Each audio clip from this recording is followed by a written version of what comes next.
Fala galera do canal EBD Núcleo, estamos de volta para mais um vídeo, para mais uma lição abençoada. Desde já queremos aqui agradecer primeiramente ao nosso Deus, ao nosso maravilhoso e Senhor e Salvador pela oportunidade de mais uma semana nós estarmos aqui para compartilharmos da palavra do Senhor, para que juntos todos possamos aqui aprender aquilo que o Senhor quer nos dizer, aquilo que o Senhor quer nos informar. Também queremos agradecer a todos os nossos inscritos, os que têm curtido, compartilhado e comentado. Que Deus possa abençoar a sua vida. Você que ainda não é inscrito, se inscreva, curta, compartilha e comente os nossos vídeos, porque isso é importante para o nosso crescimento, para que este canal possa alcançar mais e mais pessoas, para que mais e mais pessoas possam ser alcançados por este projeto. Então, vamos conosco e vamos aprender mais e mais da palavra do Senhor.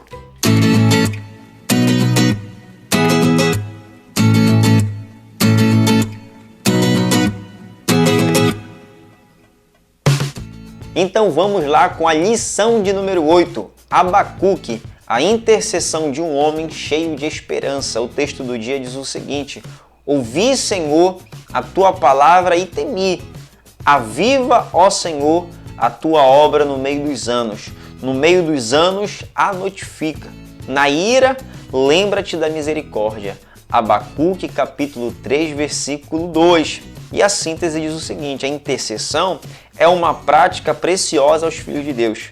Aprenderemos com Abacuque o valor do ato de interceder pelos justos e como ele descobriu o valor da fé e o segredo da esperança. Glória a Deus. O texto bíblico da nossa lição se encontra em Abacuque, capítulo 3, do versículo 4 ao versículo 6 e depois do versículo 15 até o versículo de número 19. Mas na verdade, nós vamos aqui estar estudando bem por alto, em outras palavras, o próprio livro de Abacuque. É um livro pequeno, de apenas 3 capítulos, e nós estaremos aqui fazendo análise deste importante livro no Antigo Testamento. E como uma introdução à nossa lição, é válido nós perguntarmos o seguinte: na verdade, quem foi Abacuque? Pois bem, eu trouxe aqui algumas informações que são pertinentes iniciais para que possamos entender da melhor maneira possível este profeta, o profeta bíblico Abacuque. Abacuque viveu em Judá durante o reinado de Jeoaquim. Abacuque foi profeta para Judá de 612 a 589 a.C. No livro de Abacuque nós vamos perceber que o capítulo 1 ele é as perguntas que Abacuque direciona a Deus. No capítulo 2 do livro de Abacuque é registrado as respostas que Deus dá a Abacuque a esses questionamentos. E no capítulo 3, que é o capítulo mais conhecido de todos os cristãos, que é a oração de Abacuque até Deus. E aí, diante disso, nós temos que ter ideia que, com relação a Abacuque, com relação ao livro de Abacuque, ele tem uma peculiaridade. E que peculiaridade é esta? É de que, diferentemente de outros profetas bíblicos, Abacuque leva as perguntas do povo a Deus. Em outros profetas bíblicos, o que na verdade acontece é que o Senhor fala por intermédio dos profetas, mas aqui é o povo que fala por intermédio de Abacuque até diante de Deus. Sobre isso e muito mais, nós vamos estar aqui aprendendo sobre isso em nome de Jesus. Então vem conosco e fique até o término deste vídeo, porque vai ser uma bênção. Glória a Deus. Então vamos aqui ao nosso primeiro tópico, a iniquidade de Judá. Em Judá imperava um panorama de injustiças, perversidade e abominações. Já não havia mais um interesse legítimo para arrependimento e retorno ao Senhor. Infelizmente, essa situação se agravava cada vez mais. Esse foi o tempo em que Abacuque, assim como também Jeremias, como vimos anteriormente em lições anteriores, exerceu o seu ministério. Então perceba que em Judá havia um momento de muito caos, de muito sofrimento. Para termos uma ideia destas injustiças, dessas perversidades, dessas abominações que aconteciam em Judá, faz-se necessário nós recorrermos ao termo Hamas. E aí fica logo o questionamento, na verdade, o que significa esse termo Hamas? Pois bem, este termo significa violência extrema e desmedida, ou em outras palavras, significa uma crueldade que envolve derramamento de sangue. Esse termo Hamas, ele é citado 6 vezes por Abacuque no seu livro de apenas 3 capítulos, que se encontram em Abacuque capítulo 1, no versículo 2 e no versículo 3, no versículo 9, no capítulo 2, no versículo 8 e no versículo 17, este termo Hamas, traduzido por violência, aparece 2 vezes no versículo de número 17. Deste modo, nós percebemos que este termo Hamas, vai revelar um mundo que está passando por uma grande agonia. Na verdade, este mundo que nós estamos nos referindo é justamente Judá. Em outras palavras, nós estamos citando um pânico que está reinando entre as pessoas que habitavam em Judá. Era a real condição dos sujeitos que negam o arrependimento. Em outras palavras, esse termo Hamas significa, em outras palavras, em certa medida, que a real condição dessas pessoas que se recusavam ao arrependimento. Então esse termo Hamas, ele é muito importante para que possamos entender de que forma o povo em Judá estava andando, estava caminhando, estava vivendo diante de Deus. E esse termo vai significar justamente essas injustiças, essas perversidades, essas abominações que diante do Senhor não são muito bem vistas. Glória a Deus por isso.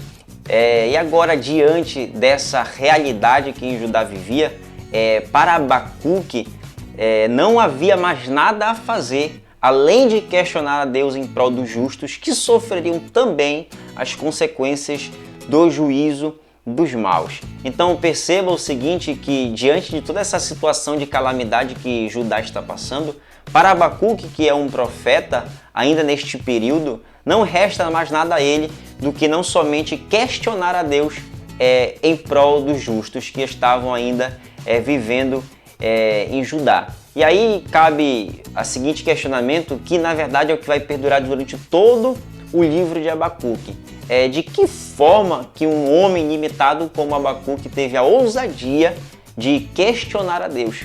E nós vamos ver isso ainda neste vídeo, para que possamos estar aprendendo sobre qual é a real intenção do profeta Abacuque. Agora, abrindo um parêntese bastante grande sobre essa condição que havia em Judá, é interessante nós vermos que essa realidade que Judá estava vivendo é uma realidade muito complicada, muito difícil, onde imperava todas as coisas que vinham de contra a vontade do profeta Abacuque. E aí me refiro nesse sentido à questão dos pecados, das injustiças que lá aconteciam. E aí podemos então falar que a realidade de que Abacuque encontrou no seu ministério não é muito diferente do que nós temos hoje. E aí cabe aquela aplicação clássica para as nossas vidas como cristão, sempre prosseguirmos para o alvo, que é o nosso Salvador e Senhor Jesus Cristo, que possamos, através dele, continuarmos sendo o sal da terra e a luz deste mundo, fazer uma diferença perceptível, assim como Abacuque foi quando ele esteve exercendo o seu ministério profético ainda em Judá. Segundo tópico, o castigo de Judá. Bom, aqui neste tópico faz-se necessário nós fazermos a leitura do que se encontra lá em Deuteronômio capítulo 11, no versículo 26 até o versículo 28, onde a palavra do Senhor vai dizer o seguinte: eis que hoje eu ponho diante de vós a bênção e a maldição. A bênção, quando ouvirdes os mandamentos do Senhor vosso Deus, que hoje vos mando. Porém, a maldição, se não ouvirdes os mandamentos do Senhor vosso Deus e vos desviardes do caminho que hoje vos ordeno. Então perceba o seguinte, que no discurso de Moisés sobre a bênção e sobre a maldição, esse texto aqui vai dizer sobre uma coisa interessante a respeito da realidade que hoje nós vivemos, que é a seguinte, sobretudo no que diz respeito à história, a vida do povo que lá estava em Judá, que é o nosso povo principal que nós estamos estudando, a forma como este povo respondia entre a bênção e a maldição falaria muito sobre o futuro do povo de Judá. Nesse sentido, ou o povo busca obedecer a Deus, ou o povo busca desobedecer a Deus. Ora, se você obedece a Deus, então você adquire a bênção de Deus. Se você desobedece ao mandamento do Senhor, então você recebe a maldição dele. É justamente isso que em Deuteronômio capítulo 11, versículo 26 ao versículo 28 está tratando. Nesse sentido, é necessário nós falarmos sobre a lei da semeadura. Aquilo que nós semearmos, também nós colheremos. Isso se encontra lá em Gálatas capítulo 6, versículo 7. Glória a Deus. Ponto até aí. Mas a partir de agora é necessário nós tentarmos responder a dois questionamentos que estão entre linhas no livro de Abacuque, que na verdade são questionamentos que o próprio Abacuque faz diante do Senhor. E aí a primeira pergunta que Abacuque faz para o Senhor é o seguinte: por quanto tempo o mal ainda prevaleceria no povo de Judá? E aí o Senhor lhe responde. Na verdade, a resposta que o Senhor dá não chega a ser para o leitor primário do livro de Abacuque uma resposta tão clara, mas quando nós passamos a estudar, nós vamos entender qual é a intenção de Deus diante dessa realidade que o povo de Judá está enfrentando. E a pergunta, em outras palavras, é a seguinte: na verdade, Deus ele é indiferente ao pecado? Deus ele é indiferente à injustiça? E a resposta a estas perguntas é não. Deus ele não é indiferente ao pecado, Deus não é indiferente à justiça, mas na verdade, o que acontece é que o Senhor, ele sempre age no momento certo, na hora certa, no momento que lhe apraz, de acordo com a sua santa e soberana vontade. Isto é, o nosso Deus ele não é um Deus passivo diante do pecado e diante da injustiça. E me refiro a este pecado, a esta injustiça, justamente a realidade que em Judá havia, que em Judá estava acontecendo. Portanto, o juízo sobre Judá, ele viria. Uma hora ou outra, o juízo viria sobre Judá. Ponto até aqui. Agora, a segunda pergunta que Abacuque direciona a Deus é a seguinte: por que a Babilônia fora escolhida para punir Judá? Na verdade, este questionamento deixava Abacuque bastante perplexo, porque na cabeça de Abacuque, como é possível que Deus pode levantar um povo mais cruel do que próprio Judá para punir o povo de Judá? Este questionamento deixava Abacuque bastante perplexo. E aí, nesse sentido, eu quero deixar para a sua reflexão, para a sua leitura, Abacuque capítulo 1, no versículo 12 até o versículo de número 17. Mas, na verdade, o que Deus vai responder a Abacuque diante deste questionamento é o seguinte, de que, na verdade, os caldeus, ou seja, os babilônicos, no tempo certo também, eles pagariam por suas atrocidades. Embora o povo da Babilônia fosse um povo que estava sendo usado por Deus para punir Judá diante dos pecados que eles estavam cometendo diante do Senhor. Então nós podemos concluir que assim como viria o juízo do Senhor sobre Judá primeiramente, mas também haveria um juízo para os babilônicos. Glória a Deus por isso. Então Deus não deixa ninguém ileso diante de todas essas atrocidades que eles cometiam diante do Senhor. Todavia, era o momento deles serem usados por Deus para levar juízo sobre Judá. Em outras palavras, aquilo que eu acabei de falar, de que Deus iria usar um povo mais rebelde, que agia com mais atrocidade do que o próprio povo de Judá, que na verdade é o povo babilônico. Glórias a Deus por isso. Glória a Deus por isso. E agora, nesse sentido, mantendo ainda essas respostas do Senhor até Abacuque, que há o versículo clássico no livro de Abacuque, que se encontra lá em Abacuque, capítulo de número 2, versículo de número 4. Pois o Senhor responde a Abacuque de que o justo viverá pela fé. Em outras palavras, Deus estava dizendo, independente se virá o juízo sobre a Babilônia ou sobre Judá, vocês devem entender de que o justo viverá pela fé. Este versículo ele é tão importante, mas tão importante, que até no próprio Novo Testamento há a repetição deste texto. E aí deixo Romanos capítulo 1, versículo 17, palavras do apóstolo Paulo, e também palavras do apóstolo Paulo em Gálatas capítulo 3, versículo 11, e o escritor aos Hebreus em Hebreus capítulo 10, versículo de número 8. Número 38, tamanho é a verdade de que o justo viverá pela fé. Glórias a Deus por isso. Então tenha em mente de que, assim como viria o castigo sobre Judá, o castigo sobre a Babilônia também seria certo. Glórias a Deus por isso.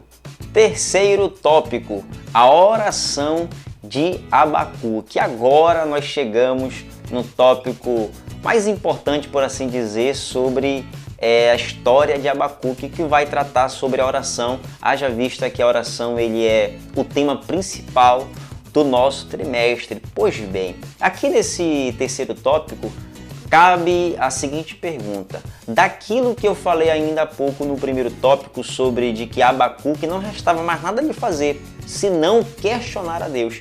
E naquela oportunidade eu falei sobre em que certa medida nós podemos questionar a Deus. Na verdade, nós, como seres humanos limitados, pecadores, que erram, que falham diante do Senhor diariamente, nós podemos questionar a Deus?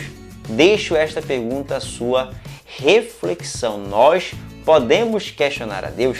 Na verdade, é raro nós encontrarmos pessoas que receberam tamanha autoridade por Deus para questionar ao nosso Deus. Na verdade, aqui nós podemos citar Moisés e também podemos citar Jó, onde quando nós estudamos as histórias desses dois homens de Deus, nós vemos que em certa medida eles questionaram a Deus diante de algumas realidades que eles estavam passando, diante de algumas circunstâncias que eles estavam passando. E o nosso terceiro exemplo sobre isso é justamente o nosso próprio profeta, o profeta Abacuque. Nesse sentido, eu quero deixar Abacuque capítulo 1, versículo de número 2, onde há um questionamento de Abacuque diante de Deus, e mais incisivo ainda no versículo 13 do mesmo capítulo, no capítulo de número 1. E aí, diante disso, cabe a seguinte pergunta: como um Deus soberano, um Deus tão grande como o nosso,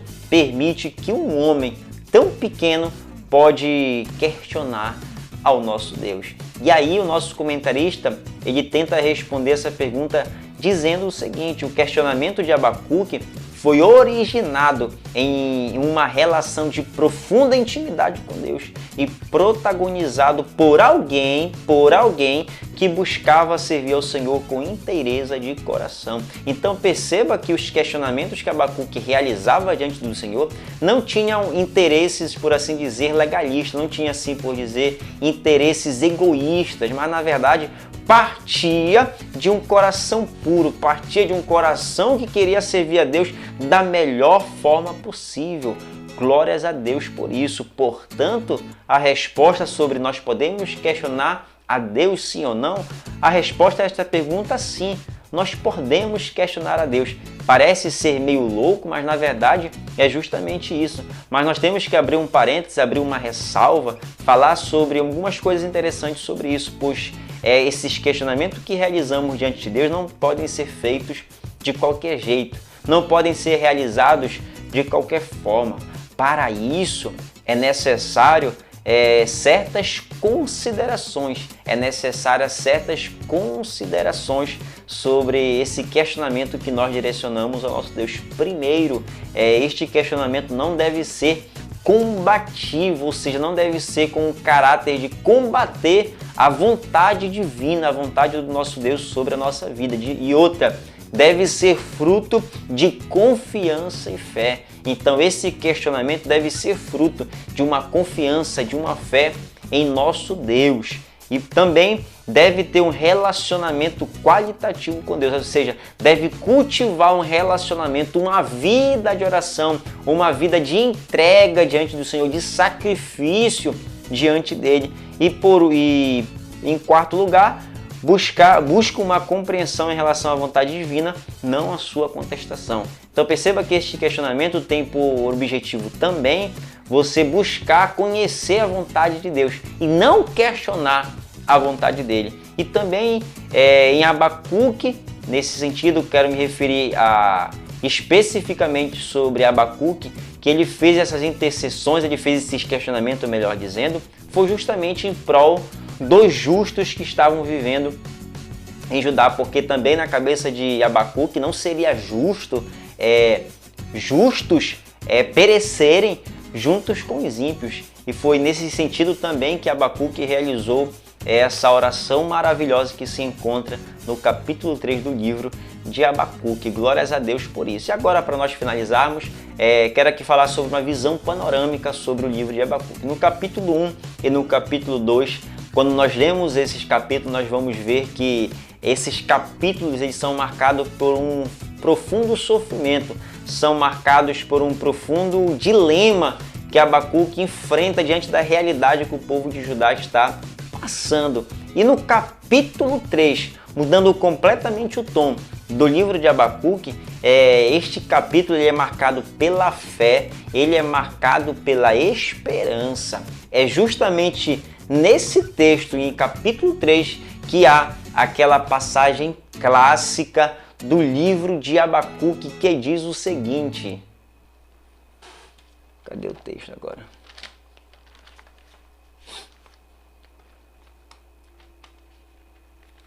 Dois mil anos depois.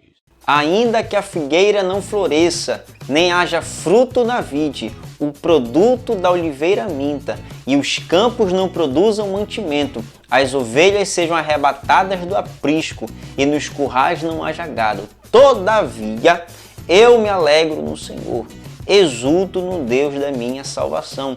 O Senhor Deus é a minha fortaleza, e faz os meus pés como os da corça, e me faz andar altaneiramente. É o quê? Amém. Glória a Deus. Glória a Deus. Então, podemos concluir a nossa lição dizendo o seguinte sobre Abacuque, um grande profeta do Antigo Testamento.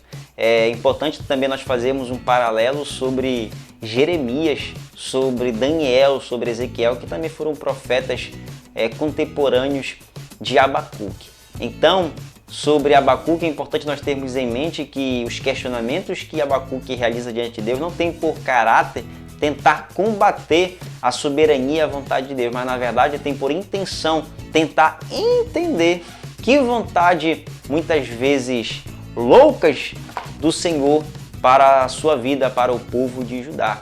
E que em nome de Jesus nós possamos também sempre aprender com este grande homem de Deus, com esse grande personagem que é o profeta Abacuque, sempre tendo em mente de que nós, como seres humanos limitados, precisamos e necessitamos de Deus. Por isso nós clamamos, por isso nós buscamos. E é por isso que o justo vive pela fé, como diz o profeta Abacuque no capítulo de número 2. E é por isso que nós podemos encerrar dizendo o seguinte: EBD Núcleo, priorizando a palavra de Deus.